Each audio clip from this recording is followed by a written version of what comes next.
মাঝে মাঝে আল্লাহ আমাদেরকে দুঃখ কষ্ট দিয়ে পরীক্ষা করতে চান, এগুলো আমাদের জন্য খারাপ নয়। এই দুঃখ কষ্ট বিপদ আমাদের কোমরকে সোজা করে, আমাদের পায়ের মাটিকে শক্ত করে, চিল্লায় বলেন ঠিক কিনা? প্রতিকূল পরিবেশে কিভাবে বাঁচতে হয় এই দুঃখ কষ্ট আমাদেরকে শেখায়। এজন্য মুমিন বান্দার বৈশিষ্ট্য হচ্ছে দুঃখ কষ্ট বেদনা জ্বালা এগুলোতে সে আপসেট হয় না, সে হাল ছেড়ে দেয় না, সে ভরসা রাখে একজনের উপর, চিল্লায় বলতে হবে তিনি কে? কারণ মুমিন জানে রাত্রি যত গভীর হয় অন্ধকার তমানিসা ভেদ করে সুবহে সাদিক হয়। মুমিন জানে গর্ভবতী নারীর পেটের ব্যথা যেই দিন বাড়তে থাকে ওই দিনই নতুন মেহমান আগমনের সময় ঘনাতে থাকে। মুমিন জানে তার জীবনে দুঃখ কষ্ট বিপদ যত বাড়তে থাকে সুখের দিন কাছে আসতে থাকে। এজন্য মুমিনের হারাবার কিছু নেই। ফাইন্না মাআল উসরি ইউসরা, ইন্না মাআল উসরি ইউসরা। নবী হে, কষ্টের পরেই আছে আনন্দ, দুঃখের পরেই আছে সুখ। আপনি সমস্যায় পড়েছেন, ওই সমস্যার সমাধানও আছে না নাই? এই পৃথিবীতে এমন কোন সমস্যা আছে যেটা সমাধান নাই? কথা বলেন। সমস্যা তৈরি করেছে কে? আবার সমাধানও দিয়েছে কে? আল্লাহ doesn't create a lock without its key. আল্লাহ কখনো চাবি না বানাইয়া ওইটার তালা বানায় নাই। কথা কন। তালাও যেহেতু আছে ওই তালার চাবিও বানিয়েছে কে? মা আনজালাল্লাহু দাআন ইল্লা আনজালাল্লাহু লাহু শিফা। আল্লাহ দুনিয়ায় এমন কোন রোগ পাঠায় নাই যে রোগের ঔষধ বানায় নাই, এমন কোন রোগ নাজিল করে নাই যে রোগের কোন চিকিৎসা বানায় নাই, হয়তো সেটা আবিষ্কার হয় নাই। অনেকে ক্যান্সারের কথা বলতে পারেন যে হুজুর ক্যান্সার এমন রোগ, এই ক্যান্সার তার নাই কোনো অ্যানসার, কিন্তু বিজ্ঞানীরা বলতেছে এটারও অ্যানসার আবিষ্কৃত হচ্ছে। সুবহানাল্লাহ কইবেন না? কিছু কিছু ক্ষেত্রে হয়েও গিয়েছে। এজন্য দুঃখের পরেই আছে সুখ, কষ্টের পরেই আছে আনন্দ। এই দুনিয়াটাই এরকম, কষ্টের পরই আনন্দ। দেখবেন তারাবির নামাজ 20 রাকাত পড়তে কষ্ট লাগে না? কোমরে ব্যথা, হাঁটুতে ব্যথা, কিন্তু 20টা রাকাত যখন শেষ করে মসজিদ থেকে বের হই একটা আনন্দ আছে না নাই? কষ্ট করে পরীক্ষার জন্য প্রিপারেশন নিলেন আপনি কয়েক মাস, কিন্তু ফলাফল যখন ভালো হয় তখন একটা আনন্দ আছে না নাই? সারাদিন রোজা রাখলেন রমজানে, কি কষ্ট, তৃষ্ণায় গলা ফেটে যায়, কিন্তু ইফতারির সময় যখন রুহাবজা শরবতটা খাই কেমন লাগে? একটা আনন্দ আছে না নাই? এজন্য আল্লাহ বললেন ফাইন্না মাআল উসরি ইউসরান, ইন্না মাআল উসরি ইউসরা। ও নবী, কষ্টের দিন মক্কায় অল্প কিছু দিন, মদিনাতে আনন্দের দিন অপেক্ষা করছে। আমাদের জীবনে যদি দুঃখ কষ্ট আসে আমরা ধৈর্য ধরব, তাওয়াক্কুল করব একজনের উপর, তিনি কে? কারণ আমরা বিশ্বাস করি কষ্টের দিন এটা চিরকালের জন্য নয়, সামনে আনন্দের দিন আমাদের জন্য সেট করে রেখেছে কে? বিপদে পড়লেই ডাকবো কারে? আমাদের অসুস্থতাকে সুস্থতায় পরিণত করে দিতে পারে কে? চাকরির জন্য পাগল পারা, চাকরি নাই, চাকরির ব্যবস্থা করে দিতে পারে কে? বিদেশে যেতে মনে চায়, পাসপোর্ট দিয়ে রেখেছি, ভিসা নাই, ভিসা লাগাই দিতে পারে কে? কিন্তু আমরা দুঃখ কষ্ট বেদনা কিছু একটা হইলেই সবার আগে আল্লাহরে শেয়ার করার আগে ফেসবুকে শেয়ার মেরে দিই। আছে না নাই? আপনাদের ফেসবুকে অ্যাকাউন্ট আছে নাকি? কার কার আছে দেখি?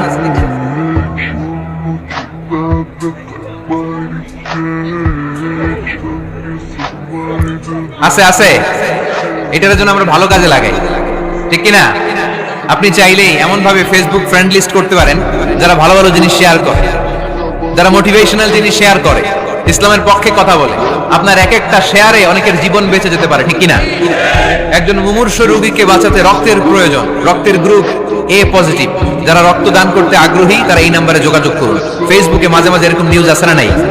আপনি just you put down in share, শেয়ারের মধ্যে একটা পুট করে দিলেন, একটু শেয়ার মেরে দিলেন, ছড়িয়ে পড়লো হাজার হাজার ফেসবুক ফ্রেন্ডদের কাছে, তাদের অনেকে ব্লাড দিতে আগ্রহী, সে তাড়াতাড়ি যে সেখানে ব্লাড ডোনেট করে আসলো। আপনার একটা শেয়ারের কারণে বেঁচে গেল অনেকগুলো প্রাণ, চিল্লা এখন ঠিক কিনা? রক্তদানের মতো শ্রেষ্ঠ ইবাদত হতে পারে? আমরা মনে করি শুধু জিকিরি ইবাদত, আমরা মনে করি শুধু নামাজি ইবাদত। রক্তদান, এক ব্যাগ রক্ত থেকে অনেক মানুষকে বাঁচানো যায়। এর মধ্যে আছে হিমোগ্লোবিন, এর মধ্যে আছে প্লাটিলেট, আছে প্লাজমা। রক্তে একটা উপাদান আছে প্লাজমা, নাম শুনছেন? আগুনে পোড়া রোগীকে বাঁচাতে এই প্লাজমা লাগে। হসপিটালের বার্ন ইউনিটে যেয়ে দেখবেন মানুষ কিভাবে চিল্লায়। নুসরাত নামে একটা মেয়ে মারা গেল না, এক বদমাইশের কবলে পড়ে মারা গেল না? তাকে আগুন জ্বালিয়ে দেওয়া হয়েছিল তার গায়ে, তার প্লাজমা গুলো জ্বলে গিয়েছিল। আগুনে পোড়া রোগীর যে কি কষ্ট, একটু দেখার জন্য হসপিটালের বার্ন ইউনিটে যাবেন, দেখবেন যে কি কষ্টে আছে তারা। এই প্লাজমা গুলোকে অনেক সেন্টিগ্রেড তাপমাত্রা নামিয়ে ঠান্ডা করে দেহে পুশ করা হয়। আপনার এক ব্যাগ রক্ত থেকে প্লাজমা আলাদা করা হবে, প্লেটলেটস আলাদা করা হবে, হিমোগ্লোবিন আলাদা করা হবে, শ্বেতকণিকা, লোহিত কণিকা আলাদা করে অনেকগুলো মানুষ বেঁচে যাবে। এজন্য এই ফেসবুক থাকাটা দোষের কিছু না, তবে ভালো কাজে আমরা ব্যবহার করব, ঠিক কিনা? আপনার ফেসবুক শেয়ারিং আপনার জান্নাতি বানাতে পারে। আর আপনার ফেসবুক শেয়ারিং আপনারে জাহান্নামের লাকড়ি বানাতে পারে, চিল্লায় বলেন ঠিক কিনা? So the decision is yours. সিদ্ধান্ত আপনাকে নিতে হবে, আপনি কিভাবে করবেন। যে কোনো বিপদে ওয়া ইলা রাব্বিকা ফারগাব, কোন দিকে মনোনিবেশ না করে কার দিকে মনোনিবেশ করব? যে কোনো বিপদ আপদ ফেসবুকে শেয়ার করার আগে শেয়ার করব কার কাছে? আমাদের যার যা লাগে আল্লাহ সবও যদি দিয়ে দেয়, আল্লাহর ধনভাণ্ডারের 1 ইঞ্চিও কমবে? হাদিসে কুদসিতে আল্লাহ বললেন, লাউ আন্না আউওয়ালাকুম ওয়া আখিরাকুম ওয়া ইনসাকুম ওয়া জিন্নাকুম, পৃথিবীর সব জিন, পৃথিবীর সব মানুষ বিশাল মরুভূমিতে দাঁড়িয়ে যদি আমার কাছে চাইতে শুরু করে, আল্লাহ এটা দাও, ওটা দাও, ওটা দাও, আমি আল্লাহ তোমাদের সব চাহিদাও যদি মিটিয়ে দেই, আমি আল্লাহর ধনভাণ্ডারের 1 ইঞ্চিও কমবে না। এজন্য চাইবো কার কাছে? বিপদে আপদে ভরসা করব কার কাছে? আর অবসরগুলোকে কাজে লাগানোর দরকার আছে না নাই? স্বাবলম্বী হওয়ার চেষ্টা করার দরকার আছে না নাই? ফা ইন্নামা আল উসরি ইউসরা, ইন্নামা আল উসরি ইউসরা। নবী হে, কষ্টের পরেই আছে সুখ, দুঃখের পরেই আছে আনন্দ। সব সময় মানুষের সময় একরকম কাটে না। এজন্য আমরা তাওয়াক্কুল করতে চাই একজনের উপর, তিনি কে? বিশ্বনবী বলেন, লিকুল্লি নাবিয়্যিন দাওয়া মুস্তাজাবা। এই দুনিয়াতে সব নবীদের একটা করে মুস্তাজাবুদ দাওয়া আছে। আল্লাহ বলেছে, ও নবী, একটা করে স্পেশাল দোয়া করার সুযোগ পাবা, দোয়াটা করা মাত্রই কবুল করে নেব। বিশ্বনবী বললেন, এই পৃথিবীর বুকে যত নবী রাসূল দুনিয়ায় এসেছে, সব নবীরা তাদের স্পেশাল দোয়া দুনিয়ায় করে ফেলেছে, ইল্লা আনা, কিন্তু আমি করি নাই। বিশ্বনবী বললেন, ওয়া ইন্নী আখতাবিউ দাওয়াতি শাফাআতান লি উম্মতি ইয়াউমাল কিয়ামা। আমি আমার স্পেশাল দোয়াটা করি নাই, আমার স্পেশাল দোয়াটা আমি আমার গুনাহগার উম্মতকে বাঁচানোর জন্য কিয়ামত পর্যন্ত রেখে দিয়েছি। আমরা যেদিন বিপদে পড়ে যাব, যেদিন আমার আব্বা আমারে চিনবে না, আমি আমার আব্বারে চিনব না, নেতা তার কর্মীরে চিনবে না, কর্মী নেতারে চিনবে না, ঠিক কি না? পীর সাহেব মুরিদরে চিনবে না, মুরিদ পীর সাহেবরে চিনবে না, স্বামী তার স্ত্রীরে চিনবে না, স্ত্রী তার স্বামীরে চিনবে না। নবী থেকে শুরু করে, ওলি থেকে শুরু করে, শহীদ থেকে শুরু করে সবার মুখে একটাই জিকির, ইয়া নাফসি ইয়া নাফসি ইয়া নাফসি। আকাশের সূর্যটা যেদিন মাথার কাছে চলে আসবে, জমিনটা তামার জমিন হয়ে যাবে, সূর্যের তাপে মাথার মগজগুলো ভাতের মাড়ের মতো গলে গলে নাকের ছিদ্র কানের ছিদ্র দিয়ে টপ টপ করে বেয়ে বেয়ে নিচে পড়বে। ওই কঠিন দিনে কেউ কাউরে চিনবে না। বিষ্ণু বললেন, ওই দোয়াটা আমি দুনিয়ায় করি নাই, আমি বদরের যুদ্ধে মার খেয়েছি, উহুদের যুদ্ধে দাঁত ভেঙেছি, আমি না খেয়ে পেটে পাথর বেঁধেছি। আমি যদি ওই দিন দোয়া করতাম, আল্লাহ দোয়া কবুল করে নিত, জান্নাতি খাবার দিয়ে দিত, আমার মায়ের খাওয়া লাগতো না, তায়েফে আমার রক্ত ঝরতো না, দোয়া করলেই কবুল। কিন্তু ওই দোয়াটা আমি দুনিয়ায় করি নাই, ওই দোয়াটা আমার জন্য, আপনার জন্য, আমাদের জন্য বিষ্ণুনবী জমা রেখে দিয়েছে। এজন্য বিশ্বনবীর চিন্তা আর আমাদের চিন্তা এক চিন্তা না, বিশ্বনবীর পুরো উম্মতের চিন্তা। কিয়ামত পর্যন্ত যত মানুষ আসবে সবাই আমার উম্মত, না জানি তাদের নসিবে কি হয়ে যায়। এই চিন্তার বোঝা বিশ্বনবীকে কাবু করে ফেলেছিল। আল্লাহ বললেন, নবী, নো টেনশন, কোনো টেনশন নাই, আপনার এই চিন্তার বোঝাকে আপনার পিঠ থেকে আমি আল্লাহ নিজ দায়িত্বে সরিয়ে নিলাম। এজন্য আল্লাহ বললেন, আলাম নাশরাহ লাকা সাদরাকা ওয়া ওয়াদা'না আনকা বিজরাক আল্লাযী আনকাদা যাহরাক।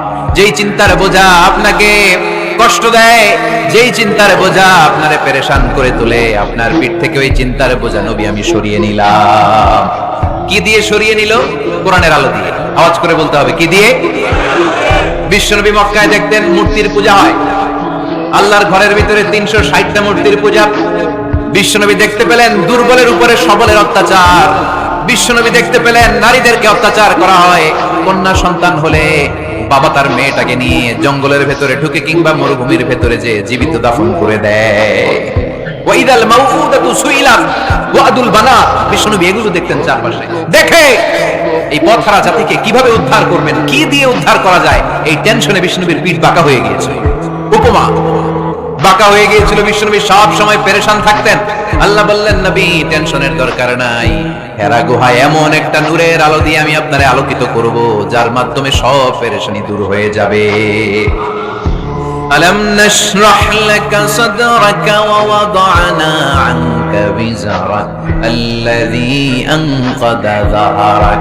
আপনাকে পেরেশান বানিয়ে দেয় এরকম সব চিন্তার বোঝা আমি আল্লাহ সরিয়ে নিলাম। সুবহানাল্লাহ। আল্লাহ আমাদের সবাইকে কথাগুলো বুঝার ও আমল করার তৌফিক দান করুক। আমরা পড়ি আমিন।